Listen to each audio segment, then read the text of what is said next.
guys, Spirit Guide Messenger po. Welcome back po. Okay guys, bago tayo mag-start ng ating reading, gusto ko lang po explain sa inyo. Last time, in-explain ko po sa inyo about sa Kundalini at about sa third eye, yung taong may third eye at yung taong merong spiritual eye. Kung ano ang pagkakaiba. Dahil hindi pwedeng third eye lang ang ma-activate mo. Ang kailangan talaga ma-activate mo ang 7 chakra mo, ma-open mo yan at ma-align mo para matanggal ang veil, para magkaroon ka ng discernment kung ano ba talaga ang binibigay na vision ng Panginoon or ng universe sa iyo. Dahil karamihan po talaga sa taong may third eye, mababa ang kanilang vibration frequency. Unang-una, kung Kristiyano po kayo, hindi tinuturo ng Panginoon na mangkulam at manggayuma at saktan mo ang kapwa mo. Hindi po yan. Okay? At sa Kristiyano, may tinatawag po tayong Trinity. The Father, the Son, the Holy Spirit. At tayo rin pong tao, Trinity rin po tayo. Meron tayong the body, the soul, and the spirit. Ang spirit, ang God consciousness. Ang soul mo, ang sarili mong consciousness. Ang body mo, ang world consciousness. Kaya tayong mga tao, meron tayong meron tayong duality. Meron tayong bad side at meron din tayong good side. Okay? So ngayon, etong soul natin ang natutokso kasi. Kaya pag lumayo ang spirit sa atin, nawalan tayo ng connection, tayo na, yung soul, madali yang pasukin ng demonyo. At yan ang karamihan, yan ang mga taong merong third eye. Kaya iwasan nyo po sila. Dahil ang taong merong spiritual eye, hindi po nanggagayuma, hindi po nananakit ng kapwa. Okay? At sila po ang ginagamit. Dahil karamihan sa mga taong may spiritual eye, sila ay light worker. Konektado yan, naka-align yan, tatlong yan. Okay? Yung spirit, yung body, yung soul at yung body. Okay? So, before spiritual awakening, madilim pa ang inyong aura. Pero pag naging spiritually awakened na po kayo, medyo gaganda na po ang aura nyo at pagka spiritually mature na po kayo, na andyan panibago. Kasi ang soul natin, para yang sibuyas. Nagbabalat po yan. And then kada nagbabalat, pinapadalahan po yan ng universe, which is ginagamit po ang ating higher self, ang ating spirit, dinadalhan po yan ng liwanag. Kaya nag-iiba ang ating aura. So, depende yan kung paano ka namumuhay. At yung karma din na andyan. Kaya kung meron ka mga negatibong ginagawa, negatibo ring karma ang pupunta sa'yo, babalik sa'yo, parang boomerang yan. Pero kung gagawa ka ng kabutihan din ang matatamo mo. Kasi, katulad na sabi ko, boomerang yan. So, pero ang karma kasi, hindi ibig sabihin na, kumbawa, ikaw ang nagnakaw ng candy. O, nagnakaw ka ng bato, let's say. Crystal stone. Pero, ang pinaka-karma mo, hindi naman ibig sabihin dahil nagnakaw ka ng bato, bato rin ang nanakawin sa'yo. Hindi ganun. Maaring merong time, pero hindi lahat ng time, ganun, equal.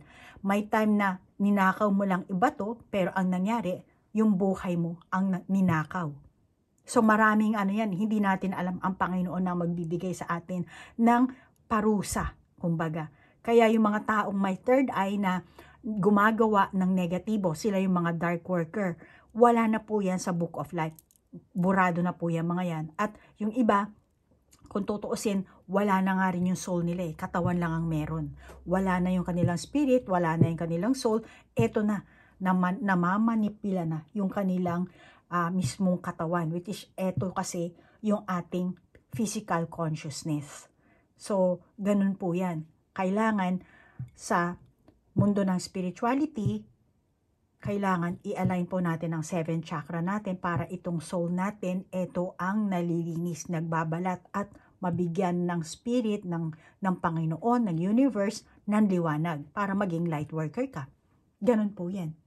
Kasi tayo, alam mo, sinasabi ngayon na malapit ng magunaw ang mundo. At ang mayayaman lang daw ang makakapunta sa mundong Mars. Dahil sila, billionaire sila.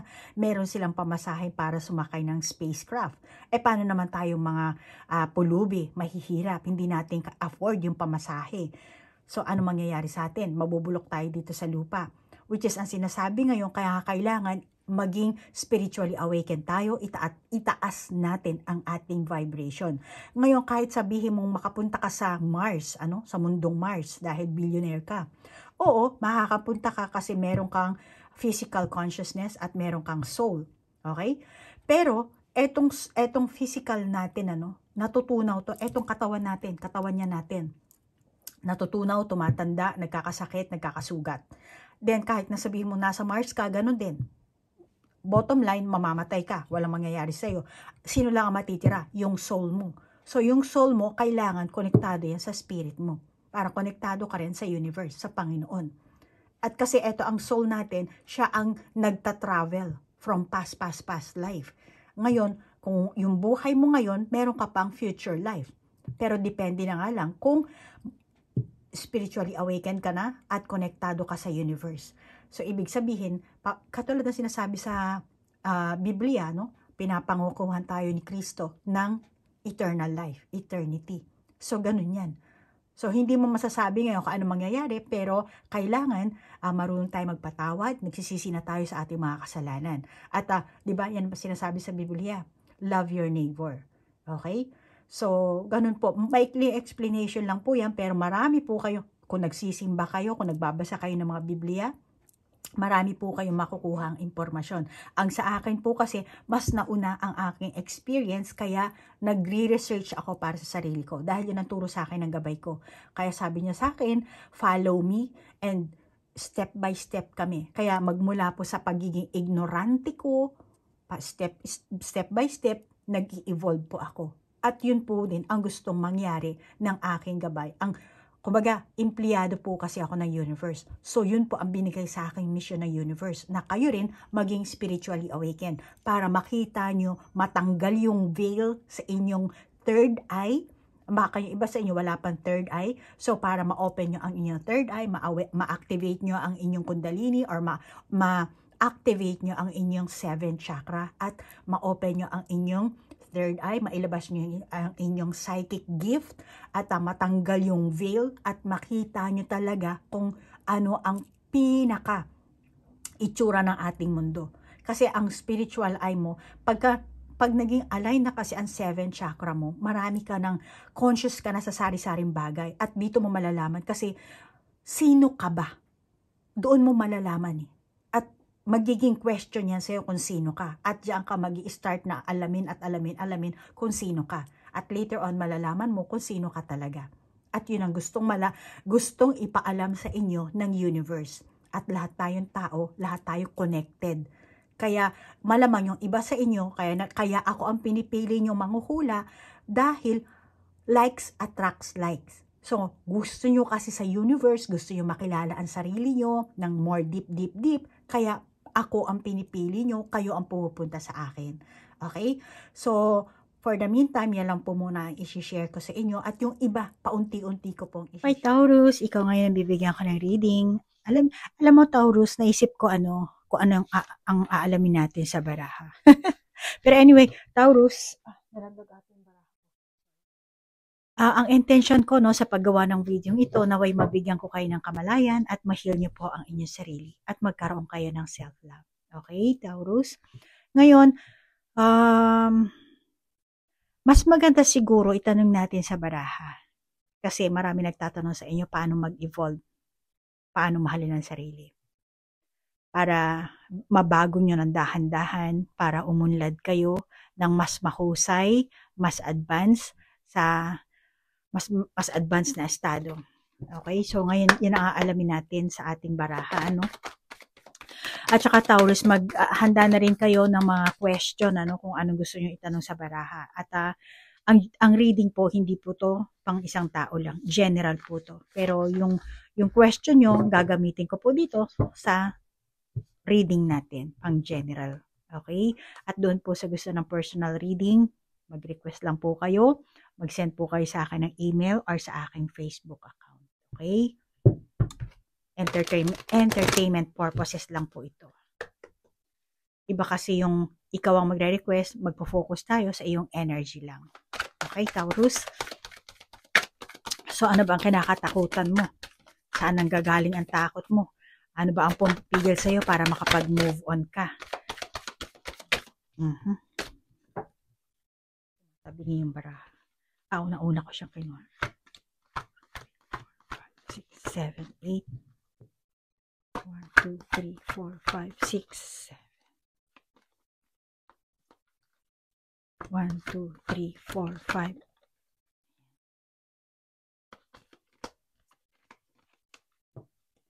1, 2, 3, 4, 5.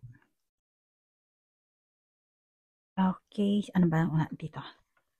Esoteric oracle card ang gagamitin natin, ha? She's gonna join it soon. Nangahirap ko tayo. Nangangati tuloy yung ulo ko sa'yo. Okay. Pasensya na. Ako na lang ang magbabasa. Tahimik. And then, tingnan mo na lang yung picture. Tingnan ko naman, Taurus, makaka-resonate ka sa picture ng ating baraha. Taurus, una, napakaganda mo dito, no? Pero dito parang, gusto mo makapag-away. Hindi naman away. Pero alam mo, Taurus, masasabi ko, mukhang takot kang lumigaya. Gusto mo lumigaya, pero takot ka. Takot ka maging successful. Maaring dahil sa obligasyon, responsibility, tingin ko sa'yo, mas nasanay ka na kung ano ang nakasanayan mo or sa buhay mo ngayon. Kaano man ang buhay mo. Parang ayaw mong lumabas sa iyong comfort zone.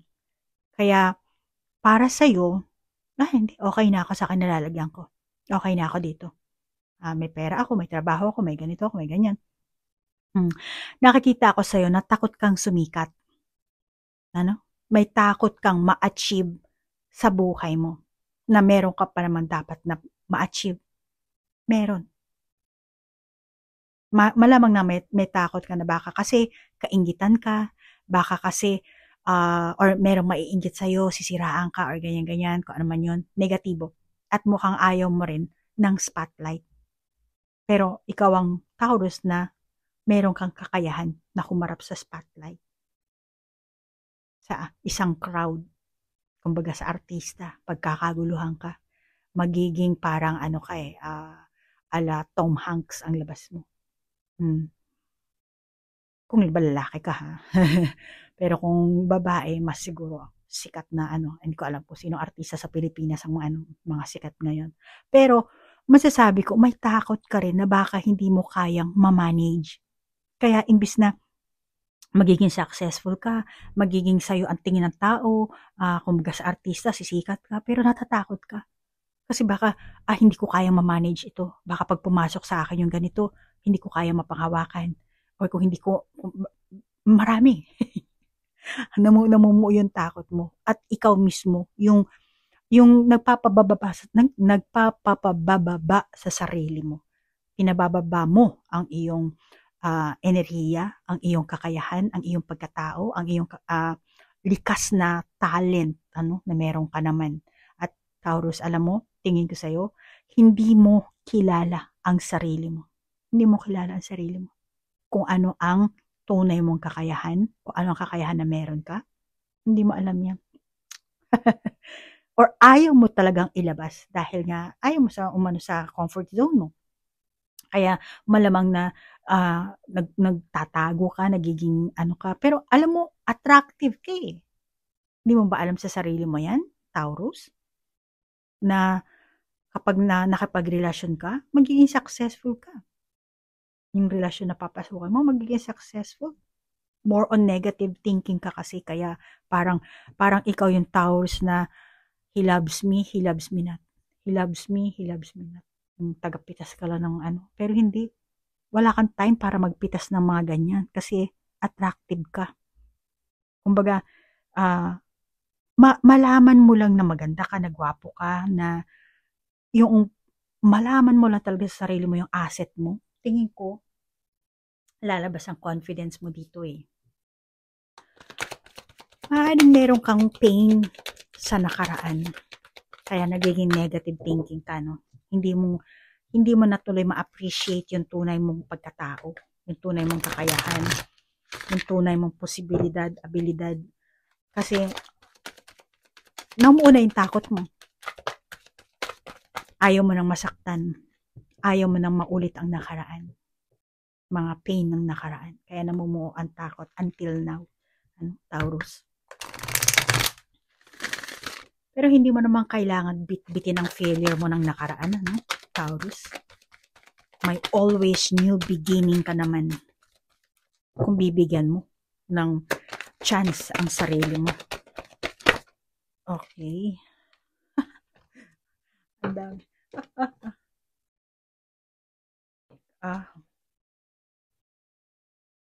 Ilan to? Meron tayong why. Tinatanong ka ng baraha ko. Why nga naman? Why you're so takot eh? Huwag ka matakot. Ano ba yan? A change in the wind, peace. Not for you. Lahat inopen ko na. Yung mga nagtalsika na baraha. Malamang na may meaning yan. Loyal. O see? Loyal heart. Kung yung dati may pain ka, Taurus, alam mo, dapat naman kasi laban ka lang. Parang sundalo. Laban ka lang ng laban. Pasok ka ng pasok. Then, the more na nasusugatan ka, the more naman na magbabalat ka, the more na magmamature ka. So, kung ano man yung nag-open sa'yo dyan, dapat grab it. Try and try until you succeed. Pero namumuo yung takot mo. Bit mo pa yan. Hindi mo na binibigyan ng panibagong chance ang iyong sarili. Especially kung single ka, na Taurus. Nakakita ko dito kasi loyal heart, puso yan, then fortune cookie, then itlog. Ano pa ba? Actually, eto rin, tsaka itong tatlong baraha. Pareho sila. Masasabi ko dito, kung single ka, may signal sa'yo ang mga baraha. Talagang sinasabi na success. Success is coming your way. Dadalhin ng zebra yan. Papunta sa'yo. Maaaring hindi mo lang namamalayan, may taong na-attract sa'yo. Secret admirer mo. Hindi mo namamalayan yan eh. Kasi hindi mo tinitingnan. Hindi mo pinapansin. At if ever Taurus, kung ikaw ang Taurus na naghahanap ng someone, tingin ko naman sa'yo, may taong tatanggapin ka. Kung manliligaw ka, or magpapakita ka kung lalaki ka, ay kahit babae rin, nagpapakita rin ng motibo, di ba? So, bahala ka na mag-adjust sa gender mo. Pero kung magpapakita ka ng motibo, manliligaw ka, or kailangan mong maging madiskarte, or yung diskarte mo, yung original approach mo, which is yun ang magandang dating. Kaya huwag ka na magtanong kung bakit. Walang yun. Kasi meron ka ng likas na ganun eh. Kaya alisin mo yung takot mo. Yan ang pinaka dito. Taurus? Kung may karelasyon ka naman, let's say naging LDR kayo, or kung gusto nyo na lumagay kayo sa tahimik, tingin ko naman matatamo mo rin yan. Yung ganyang klaseng minimithi mo, yung goal, ambisyon, dream. Pero kung ilalabas mo lang naman ang lakas ng loob mo, magiging matapang ka. Kung ano man yung goals ang meron ka, nakikita ko magbubunga. Magbubunga, kaya mong abutin yan. Lalabas yan. Lahat. Mag-open ang opportunity sa'yo. Magbubunga. Paano man ang hinaharap na bawa yung person mo, Kasi, ano ba masasabi ko? Maaring magdala sa inyong dalawa ng person mo yung labis na kagalakan dito. Tahimik na buhay. Kaya, may siguro sabihin mo sa person mo kung ano ba yung dreams mo, kung ano ba yung goals mo para sa inyong samahan, kung ano ang gusto mong gawin niya. At masasabi ko, ganun din sa career mo.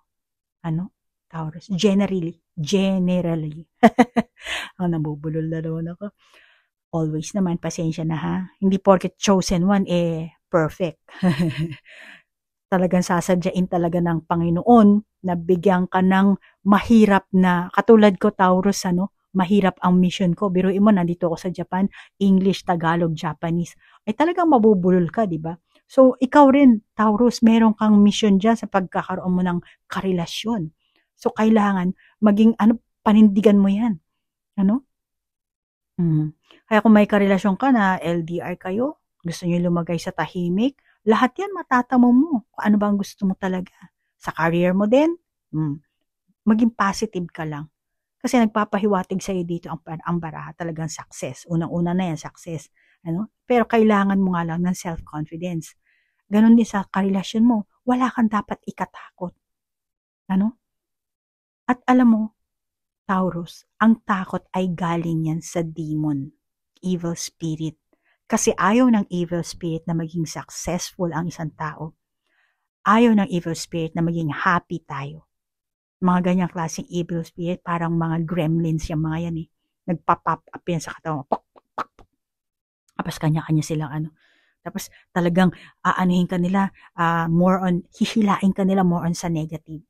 Kaya ikaw mismo kailangan maging aware ka, maging presence ka sa iniisip mo. Kaya nga 'di ba, pag mag-affirmation ka, gagawa ka ng manifestation or magme-meditation ka, magpo-focus ka talaga sa mind mo para maitaas mo ang iyong vibration frequency. Ganun 'yan. Kaya kung Taurus, ikaw ito. Alam ko hindi lahat sa iyo magre-resonate, pero kahit na hindi kayo resonate dito, pero yung pamamaraan para maitaas yung vibration frequency niyo, ganun po 'yun. So, kailangan always think positive ka and willing to, ang tawag dito, willing to, kung ano may mapagsubok na darating sa'yo, hamon, hadlang, kailangan willing kang harapin yun, willing kang gawa ng solusyon, resolbahin yun. So, kailangan na andun yung willingness mo para mas lalo ka maging successful, di ba? Maging love life man, career man, pareho din yun. Kaya Taurus, baguhin mo na yung ganyang klaseng mindset mo. Yung kinakatakutan mo at kung saan nanggagaling yan, kung bakit hindi ka makapag-move on, bakit parang lahat-lahat nagmumula kasi sa iyan. Kaya kung ikaw mismo, kung hindi mo babaguhin ang mindset mo, hindi mo matatamo ang successful career, successful love life, kahit man lang friendship. Kasi alam mo, Taurus, you deserve to be in the spotlight. Alam mo yun? Siguro introvert kang Taurus, mahiyain, meron ka sigurong inferiority complex, meron kang let's say, may parte ka sa mukha mo, sa katawan mo, na ikinahihiya mo. Pero Taurus, tingin ko naman sa'yo matalino ka. Meron kang, doon ka lang kasi nagpo-focus sa sa negative side mo. Tinitingnan mo lang yung pangit. Tingin ko naman sa'yo, Taurus, matalino, magalang, pinahahalagahan mo ang pamilya mo, mapagmahal kang tao. Yun nga lang, lack of control ka lang nga ng emosyon mo. Pinapagulong mo ang enerhiya mo sa negativity. Pabigla-bigla ka siguro kung magbago yung damdamin mo, parang kani-kanina lang ang saya mo, tapos bigla ka na nakasimangot ng di oras. So, meron ka sigurong ganong klaseng pag-uugali. Moody. Pero alamin natin sa barahan natin ngayon, kung ano ba ang kailangan ng iyong soul. Ano ba ang kailangan ng iyong soul?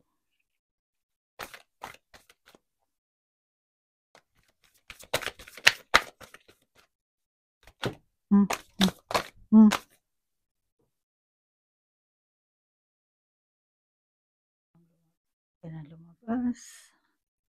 Papatay dito ng ating barahan. Ito naman ang favorite kong psychic baliktad.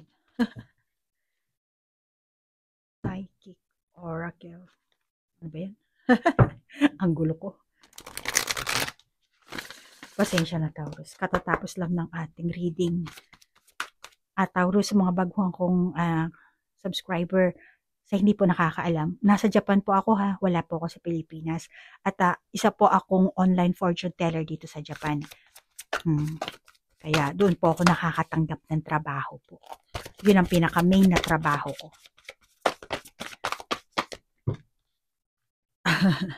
Walang nagtatanggalan eh. Okay, so power of prayer. Dyan. Power of prayer, clairaudience. Finding sanctuary, narrow pathway, and ano ba? Overcoming. Overcoming obstacles. You can overcome anything. Opening to your spiritual source. Meron kang clairaudience power. Okay. Ang kailangan ng soul mo. Kasi you can overcome everything, sinasabi dito sa'yo ng baraha. So, alisin mo ang malas. Alisin mo yung malas na yan. Alisin mo yan. Yan ang hiling ng soul mo. Yung magulo mong pag-iisip. Magulo. Kaya kailangan mong pakalmahin. Pakinggan mo ang iyong soul, ang iyong higher self. Kasi magulo ang iyong mga pag-iisip. Kaya kailangan pagtibayin mo ang panlabas na at panloob mong puwersa. Lalo na kung ikaw ang Taurus na takot na matutukan ng spotlight. Takot ka siguro matutukan ng spotlight, At ang hiling ng soul mo ay ayusin mo ang mindset mo. Kung ano ba ang gumagambala sa'yo at ang higit na kailangan ng soul mo, huwag kang aatras. Huwag kang aatras sa mga challenges. Kahit tumulay ka pa dyan sa sa parang nakalambitay na ewan, natulay, yan. Or dito, aakyat ka sa castle na tingnan mo naman yung hagdanan, di ba? Walang hawakan. So, harapin mo ang lahat ng mga challenges ng buhay mo, mga hadlang, at kailangan mo kasing malampasan. The more na malalampasan mo, the more na mag-e-evolve ang iyong soul. Ganon yan. Okay? So, kailangan kasi yung soul mo mag-mature, mag-evolve. At ang mga pangyayari na bumubuo or idea, kailangan mong lubos na maunawaan at suriin din. Kasi ang akala mo siguro, malas ako, malas ganito, malas, puro malas na sinasabi mo. Against sa'yo ang universe, mga ganyang sinasabi mo. Parang, nako, sinumpa na ata ako. Parang ako, lahat na ata ng malas napunta sa akin, lahat ng Hindi. Pero ang totoo niyan, sinusubukan ka lang ng universe. Sinusubukan ka lang kung hanggang saan ang iyong pananampalataya. At ang totoo niyan, may plano ang universe sa'yo. Kaya, huwag kang mawala ng pananampalataya. Sa halip, gamitin mo yung oras na ito, yung ano-anong oras ang meron ka, panahon mo, o yung mga karanasan mo, para palalimin mo ang iyong connection sa iyong higher self. Saka, Taurus, lilipas din ang mga problema mo. Lilipas kung anong pain ang meron ka. Kasi wala namang permanente dito sa mundo natin. Kaya huwag kang mag-alala. Instead, subukan mong huwag labanan ang pagbabagong dulot na ibibigay sa'yo ng tadhana. Okay? Palagi naman, a change in the wind. Palagi naman may new beginnings tayong lahat. Panibagong araw. Lahat naman nagbabago eh. Kailangan mo nga lang tanggapin yun. Harapin. Kasi sinusubukan ka na universe dito. Kung hanggang saan ang pananampalataya mo. At yan ang kailangan mo gawin para palalimin mo yung connection mo rin sa higher self mo. Okay? Huwag kang masyadong mag-overthink. Subukan mo lang na, kumbaga, let it flow. Okay? Huwag ka nang kukontra sa daloy na ibinibigay ng tadhana. Kapag ginawa mo yan, lalabas ka na isang masasabi kong konektado ka talaga sa iyong sa pinaka spirit, parang ang tawag dito, yung ikaw na Taurus bilang isang spiritual person. More on magiging konektado ka dyan. At tingin ko, more on dyan dadaloy ang iyong energy, dyan dadaloy ang iyong kapalaran. Kaya magkakaroon ka ng ng kakayahan para maintindihan ko ano ba ang nangyayari sa'yo. Yan ang sinasabi sa'yo ng baraha. Kuha pa tayo ng baraha natin. Ano ba ang baraha? Para alam mo kung paano mo tatanggapin ang sarili mo, no? Kuha tayo ng mensahe magmula sa baraha. Kung paano ka magiging tapat sa sarili mo.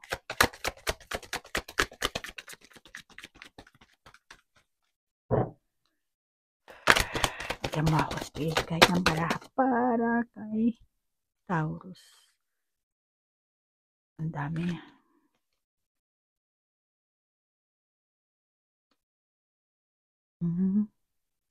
Yan. Lahat na lang yan. So, dyan. Oh, woman holding a heart. No, coin. Hindi heart, coin. And then, attachment. Angel number 5. Dito naghahanap ako ng age 32, 35, 18, 6, 23, 32, 12. Actually, yan din ang ano, no? Limitasyon kasi yan eh.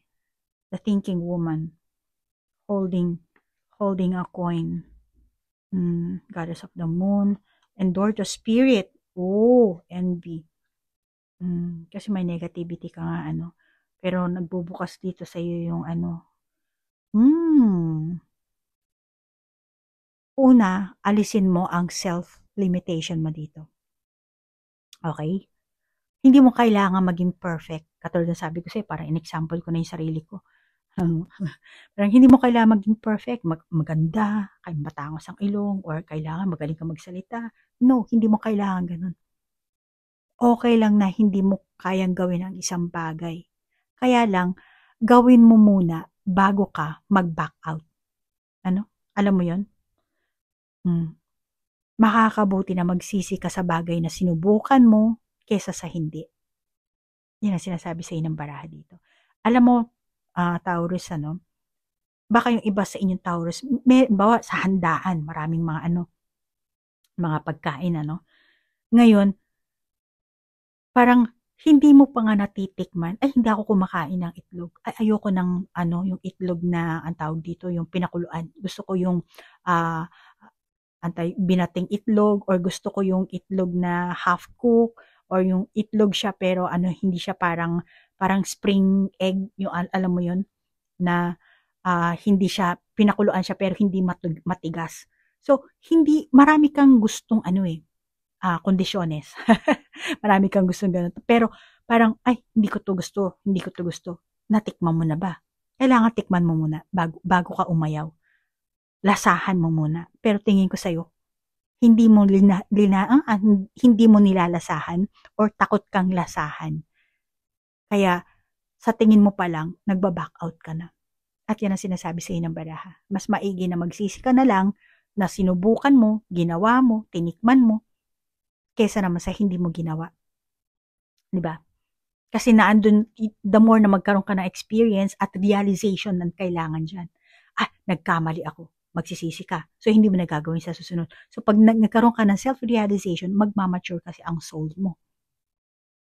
Okay? Naget mo ko? At saka Taurus, huwag ka rin matakot na mag-sacrifice. At kung hindi mo alam ang direksyon or ang kahihinatnan, it's okay. Sumubok ka pa rin. Hanapin mo kung saan ka may interest. Hanapin mo kung saan ka mamomotivate. Hanapin mo kung ano ang passion mo. Kasi minsan kailangan mo talaga maglagay ng entire effort at saka attention sa mga bagay or sa tao. Or siguro yan, basta yan sa trabaho, karelasyon. Pero Taurus, huwag kang matakot na mag-fail. Okay? Takot ka ata sa mag-fail eh. Hindi ka magmamature o hindi ka magiging matapang kapag hindi ka rin nag-fail. Kaya ka nga, yung failure mo kasi, yan ang pinaka stepping stone mo para maging successful ka. Yan ang sinasabi sa iyo ng baraha, Taurus. Okay? And paano mo ba mamahalin ang sarili mo? Okay. So, una, sinasabi kasi merong envy. May envy kang baraha. So, itigil mo ang paghahambing mo sa sarili mo. sa ibang tao. Okay? Tigil mo. Huwag mong ikumpara ang sarili mo na siya kasi ganito, ganyan. Itigil mo na yan. Siya ay siya, ikaw ay ikaw. At huwag mo nang isipin kung ano ang opinion ang meron ng ibang tao para sa'yo. Kung ano ang opinion nila sa'yo, sa kanila yun. Pero ikaw meron ka sariling opinion para sa sarili mo. Kaya doon ka mag-focus. Huwag mong pakialaman yung ano yan. Huwag mong intindihin. Hayaan mo sila magsabi ng opinion nila. And hayaan mo rin na magkamali ka. Katulad na sabi ko sa'yo, okay lang naman maging bulol. Okay lang. Pero alam mo naman kasi sa sarili mo eh. Di ba? Katulad ko, oo, bulol ako. Siyempre, trilingual eh. Ikaw, ilang boss? Tanungin mo yung kaaway mo. Tanungin mo yung yung ibang tao. So, alam mo sa sarili mo kung anong kakayahan ang meron ka, kung anong asset ang meron ka. So, dapat doon pa lang magkaroon ka na ng self-confidence. Okay? So, hindi mo kailangan maging perpekto. O kailangan magkamali. Okay? Depende nga lang sa pagkakamali. At saka, alam mo Taurus, tandaan mo na ang iyong halaga ay hindi nakasalalay sa itsura ng katawan mo. Kasi, eto ang baraha mo. Ano?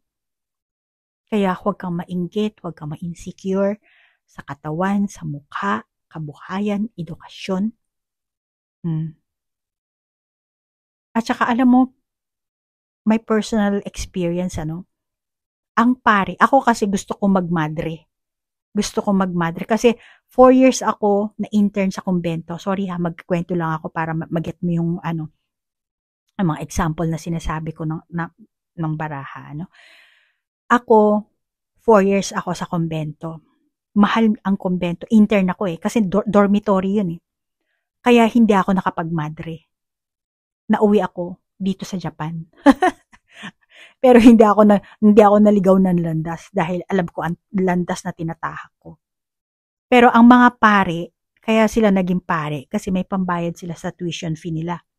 Pero ako, dumating na yung tamang time ko na sinasabi sa akin ng gabay ko, hindi yan ang trabaho mo. Ang sa call center, ang magtrabaho sa tours and travel, hindi yan. Dati kasi bago mag-pandemic, yun ang trabaho ko sa tours and travel leisure. Ngayon, nagka-pandemic, siyempre kulang, hindi na nagta-travel ang mga sari-saring bansa dito sa Japan. So, nawala ng trabaho. So, ngayon, ang gusto kong sabihin sa'yo, dapat alam mo kung ano yung halaga mo. Alam mo yun? Alamin mo sa sarili mo. Kaya huwag kang mainggit dahil sila ganon, ganyan. Alamin mo talaga kung anong kakayahan ng meron ka. At kung sa trabaho, sa karelasyon, ano ba ang may offer mo sa company na papasukan mo? Ano bang kaya mong i-offer sa taong magiging karelasyon mo? Sa asawa mo? Kasi dapat Taurus, alam mo yan eh. Huwag kang matakot na mawala ng karelasyon, kaibigan, kamag-anak, kahit magulang pa na toxic. Hindi mo kailangan yan. Tingnan mo ang kagandahan ng mga simpleng bagay na makukontento ka. Kung anong meron ka. Actually, marami pa yan, Para kung paano mo mamahalin ang sarili mo. Marami pa yan. Pero ito lang ang nakakita ko sa baraha. Alisin mo yung mga attachment mo, kung ano man yan, sa mga bagay-bagay. Marami kang kailangang baguhin dito. At kung gusto mo talaga na, nakakaramdam ka ng insecurity, so pag-aralan mo yun. Maging ka doon, maging expert ka doon. Para lumabas yung confidence mo, mawala yung takot mo. Ikaw ang Taurus na nararapat sa'yo, tutukan ka ng spotlight dahil yan ang success mo. Kaya huwag mong sisirain yung sarili mong success na binibigay sa'yo ng universe. Tapos ikaw naman ang nagpupush na, hindi. Dapat yung iba ka nagmamanifest, gumagawa pa ng affirmation, eto binibigay na sa'yo ng universe tapos ikaw naman nagpupush away. Huwag naman ganun. Diba?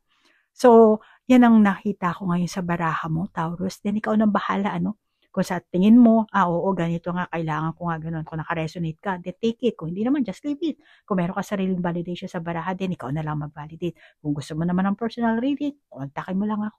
Okay? So, Taurus, maraming salamat sa oras na inilaan mo at sa like, share, comment. Namaste po. Bye-bye!